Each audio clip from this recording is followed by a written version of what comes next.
Apabila simpan emas dalam account gap atau gold accumulation program, bagaimana dengan kewajipan zakat untuk emas tersebut? Prinsipnya mudah. Emas dalam account gap adalah emas milik penuh anda walaupun masih disimpan dalam akaun. Dari perspektif syariah, selagi ia milik sempurna, ia tertakluk kepada zakat emas simpanan. Kadar emas adalah 2.5% setahun apabila cukup haul dan nisab. Nisab emas adalah 85 gram emas. Jika jumlah emas dalam akaun gap anda sudah melebihi 85 gram dan telah disimpan selama 1 tahun, maka anda wajib tunaikan zakat. Bagaimana kiraannya?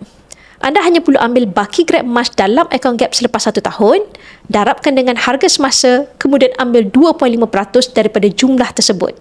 Contohnya, jika anda ada 100 gram dalam akaun gap pada harga RM400 per gram, nilainya RM40,000.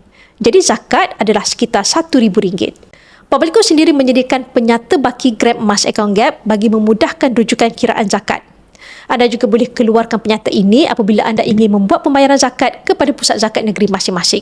Jadi jangan risau, simpanan dalam akaun gap tetap patuh syariah, malah memudahkan untuk rekod zakat. Yang penting, pastikan anda melaksanakan tanggungjawab ini supaya harta lebih bersih dan diberkati.